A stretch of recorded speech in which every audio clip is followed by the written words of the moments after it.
Welcome back to another episode of Yachting Unplugged, where we go beyond the bow and bring you what's making waves in the industry.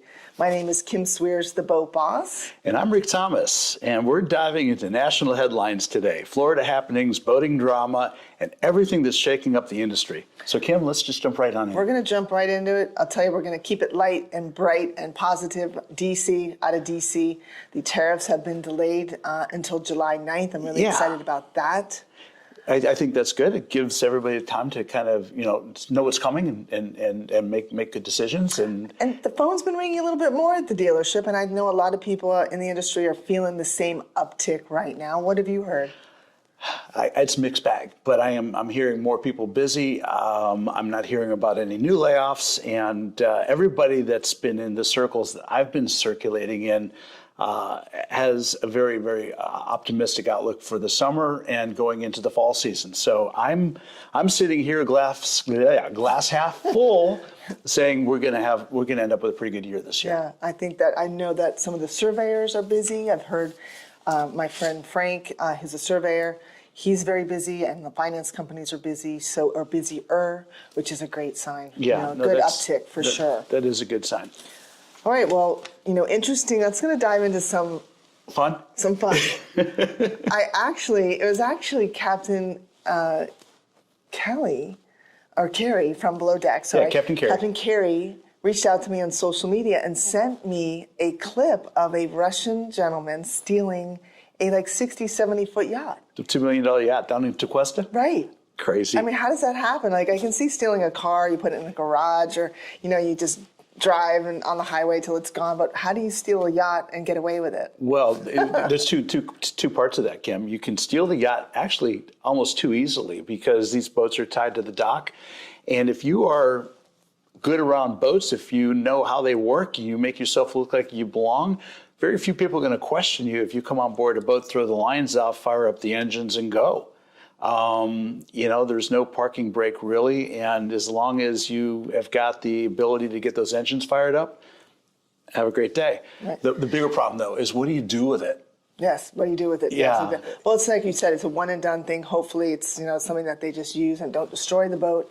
Use it for whether it's drugs, narcotics, people, whatever, transport It's usually something. what happens. They grab the boat, they go either move contraband into the country, or it's crazy video. If you saw it, the agencies were just pushed them right up into the mangroves, it looked like. But they don't play, do they? But thanks to Captain Carey, appreciate that. And that was if you fun. do have news, hey, just send it to us. Send it over. We'll have a good cool. time with it. Well, speaking of news, huge news. Tell me about what's going on for traffic. Well, this is crazy. Fort Lauderdale, 17th Street Causeway Bridge, Fort Lauderdale Bridge. Remember back when they built that? Yes. There was the talk about the tunnel or the bridge. They went with the bridge. I wonder if they're wondering if the tunnel would have been a better go. Right. But so they're now starting, I think, June 2nd, tomorrow. Tomorrow. During rush hour, they can close the bridge to boat traffic. Yes. And they're going to carry that program all the way through November. And it's just rush hour. Rush hour. So in the morning from probably 7 to 8:30 or 7:30 to 9, something like that. In the evening from 4:30 till 6 probably. Yeah.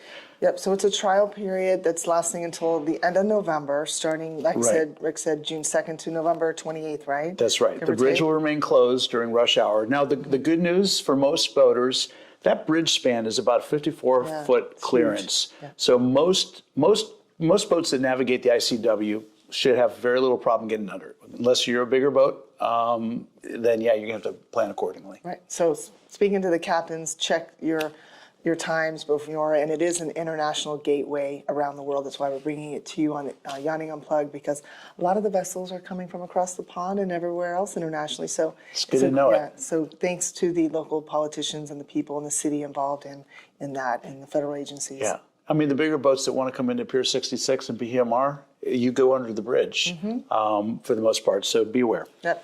Well, how was your Memorial Day? Good. I actually was out on the water a lot.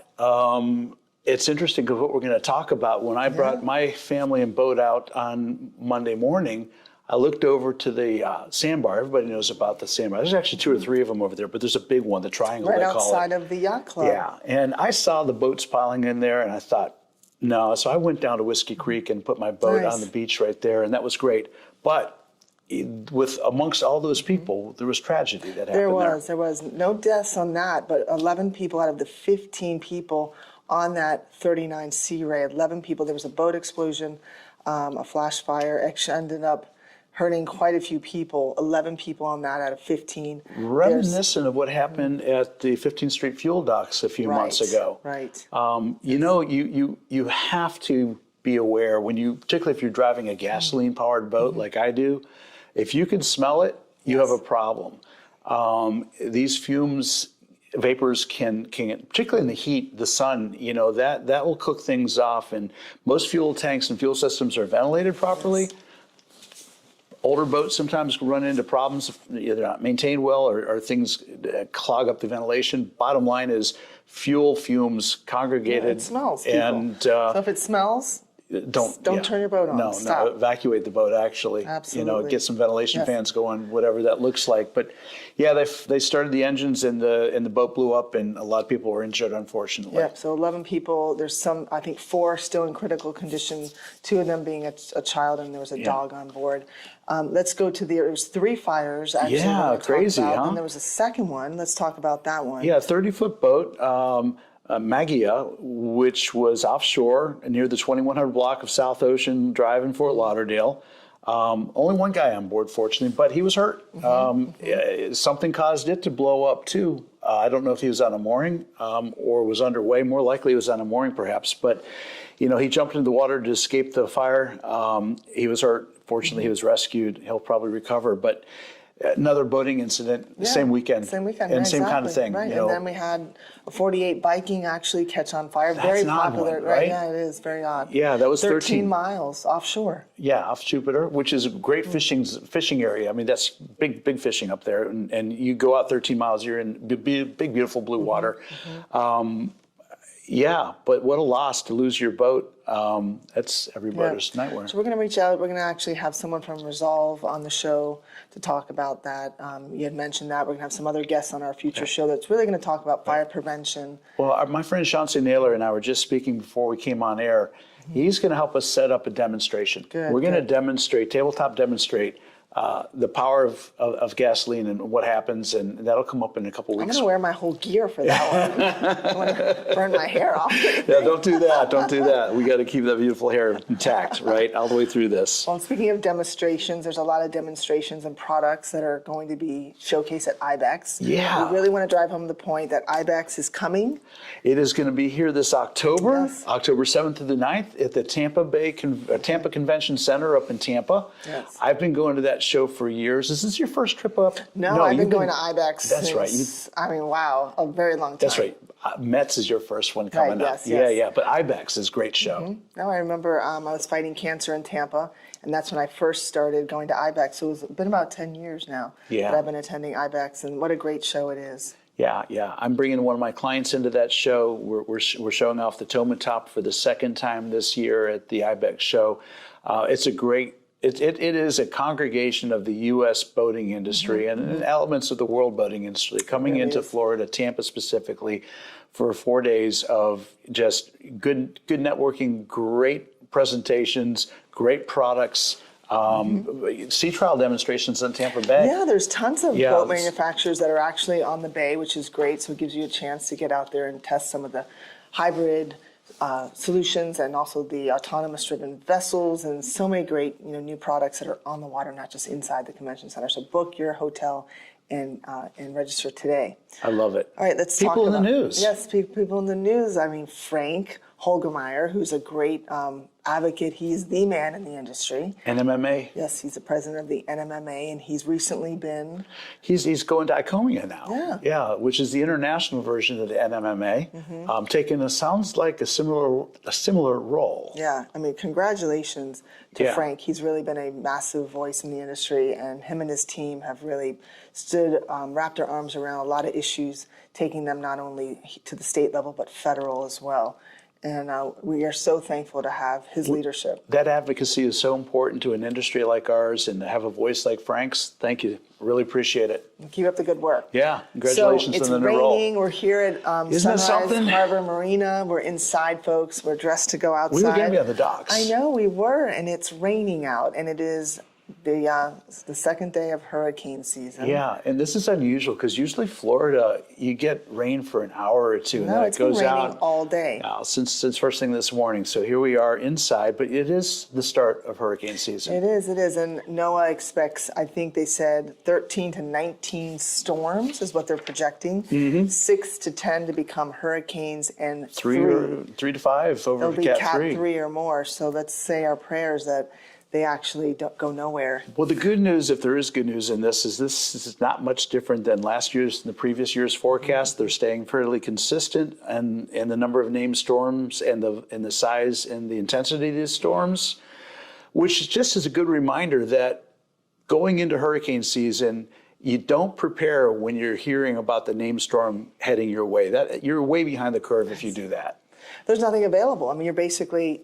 Your insurance company requires that you have that plan, right? Especially if your boat's here in South Florida, and so act now, get it done. Yeah, have a float plan, have a hurricane plan, know where you're going to put the boat. If you got a small boat like mine, where you may or may not be required by insurance, or you just don't have the wherewithal to get up the river to a hurricane hole, then you need to have additional planning, such as the ability to double up your lines, understand what's happening around you, situational awareness, so that your boat might be secured great, but if the guy up the canal or down the canal from you isn't, his boat's going to be the one that takes your boat out. Exactly. So and not just yachts, but there's tenders and there's people's boats that are on the lift, so make sure you strap them down and prepare. Yeah, and if you're on a lift, take the plug out of the back of your boat. I've seen so many lifts fail because the boat fills up with water and can't handle all that extra tonnage, and then boom, everything's gone bad day. Well, what we can handle is that the Panthers are in the Stanley Cup Hoorah, playoffs. So yeah. high five. We got Second year in a row. Got my Panthers hat on, which, Rick, you got to hit up the store here in Fort Lauderdale. You know what? War Memorial Auditorium. We're going to do that. We're going to do that. Check it out. Absolutely. But our first game is Wednesday against the Edmonton Oilers. Yeah. And they've been in the Stanley Cup a long time ago. 84, 85, 87, 1988, and 1990. So I love it, but you know what? We're coming after your lunch money. Well, they're on a dry run. They're coming out of a dry run, so you know they're motivated. But we're on a hot streak. Yeah. So we won the Stanley Cup last year, the Florida Panthers, and shout out to a lot of the players, the coaches who are avid boaters. That's why we talk about the Panthers a lot. Yeah. The Panthers, I call them the culture kings, because they really have created such an enormous culture here at the Florida Panthers, and they, instead of having a lot of the players become free agents, they've really located the Iceplex downtown, inside the boating capital of the world, so they don't have to travel out where you live, all the way out west.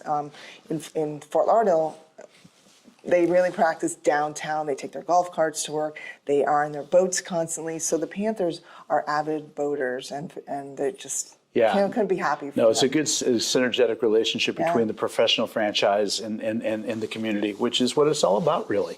So hopefully we'll have them on another Viking. I know last year they took the Stanley Cup on a Viking. I have that photo and in my phone, but hopefully we'll do it again and have the whole parade here on A1A. It was such a great experience last year. Absolutely. And I'm sure our producer, Ray, is going to be pulling for the Panthers again this year, too. Yeah, I know. Well, speaking of Viking, some unusual news we heard. Viking Valhalla yacht sales, which is the division that sells the Valhalla and Sport other. boat. Yeah, they are now a Monterey dealer. That is pretty interesting. Monterey Boats, they're expanding. I don't know who, they're both benefiting, obviously. But that retail arm of Viking Yachts is now working with Monterey and Synergy, and good on them. Yep, Great, saw a great picture boats. of Chuddy and Pat Healy and his entire team, his sons and Ryan, and they were all in that picture. So congratulations. We'll wait to see what happens there. Love the positivity. And speaking of Viking, they're making some sustainability moves in headlines as well. Their annual dealer convention meeting in New Gretna is happening next month, and they're bringing out their 48 convertible powered by Scania V8 engines. It's going to run on renewable diesel. Interesting. And renewable diesel is a fuel that is manufactured from a variety of resources, not just pure petroleum. So it's a unique product. It's a unique way of finding another version of sustainability. And that's where innovation starts with innovative companies like Viking Yachts. So again, to Pat and the rest of the Healy family, congratulations. I'm sure Lonnie Rutt had something to do with that. So they say innovation is the only way to win. Steve Jobs always pressed that motto. That's so true. So winning is huge. If we embrace technology, we all win, not just the manufacturers, the clients, but really our environment and everyone. Absolutely. So congratulations. All right, well, let's go into the controversial topic of Yacht Trader and Boat Group. Yeah, Boat Trader, Yacht World, which is owned by Boats Group. We are still, that whole thing is still going on. I know the MRAA, Matt Gruen, and we're still talking about the price increases. So that's something to see where that goes. Yeah, I mean, if you're in the wholesale business selling boats, if you're in the dealership world of selling boats, it's a competitive space, and one of your big expenses is the marketing, is the advertising. It's how you get your messaging out. Now, someone like Kim, if you pay attention to what the Boat Boss does, she's multifaceted, and she is putting her dealership and her brand out in very innovative ways using social media, but you still have that need to be part of that marketing it's our program. version of the MLS. Like realtors have the MLS. That's right. We have Boats Group and their platforms, and it's just getting the cost of ownership, as we call it, and in boats, it's the cost of doing business that's getting out of control. But as the price goes up for you, you have to pass it along to your customer. We do. Actually, I pass it on to my salespeople, which they actually don't like, but it's a hard cost now that it can't be ignored anymore in the dealerships. And manufacturers as well. So we really hope that there's a solution. I know one of the executives from Boats Group has now formed and done something new. We have Center Consoles Only that's formed their new site. So it's interesting to see. Competition is always good, as they say. I love it. And speaking of good. And we have the IYBA, site. They've got a lot doing on there too. And so there's other resources, but you have to pay attention to those costs. They're what allows you to be competitive, or they hold you back on your margins. Yep. Yep. Good news, though. I love good news, and I love the Garmin. I love the Garmin brand and product. I've got a beautiful. I did a post on it, and it went viral. That's what I use on my own boat. Do you? Yeah, and I saw that post, and I agree that watch of theirs is so cool. Think about Garmin's huge, and all the products that I have in my dealership. Most of our clients choose Garmin. And it's a brand to be reckoned with. They're the leader. And I decided, why not sync my health with my yachting and my boating? Why not have it all in one, where I can control the audio on my watch and do my walks and my steps and do the autopilot all on the Garmin Mark. Yeah. So I'm looking into that. So we'll see. And the other, I like talking about products that are good products, well manufactured, well thought out.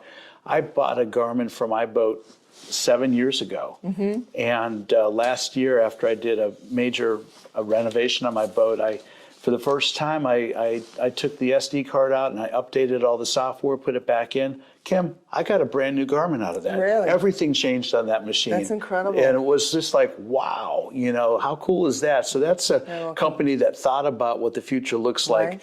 So they've earned the fact that they just crossed the $1 billion revenue mark for the first time. And their overall revenue in the maritime space jumped 20% year over year. It's incredible. That's good on the water. That's great on the water. It's epic. Yeah. It's epic numbers, especially in the market we're in. I tell you what. So we touched on a couple things here today. The coming in with good business, good innovation. Being willing to spend the efforts to create the products that people want has a reward. No, absolutely. Well, the reward is we made it to another show. We did. So from tariffs to takeovers and to Cuesta drama, we've brought it all to you today. Yeah. What a day. I really hope, and Rick, that you enjoy the Yachting Unplugged podcast as we share every Monday with you. Tune in every Monday as we bring the industry's latest news, all the people, the movers and shakers, the events, the news, both at the state, federal, and worldwide level. Yes. And next week, I'm going to talk with you about what I'm going to be doing later this month with Piper's Angels Foundation. Okay. I'll be going Look over forward to for it. the fourth time to Bimini to support the Crossing for a Cure. It's a organization that develops or supports the development of treatments, not the cure, for cystic fibrosis. And what's so fun about it, it's a boating environment, a boating experience. We go over, we spend a week on the island as a family, and then we leave Bimini at midnight and with paddle boards cross 84 miles from Bimini Sands to Lake Worth Pier.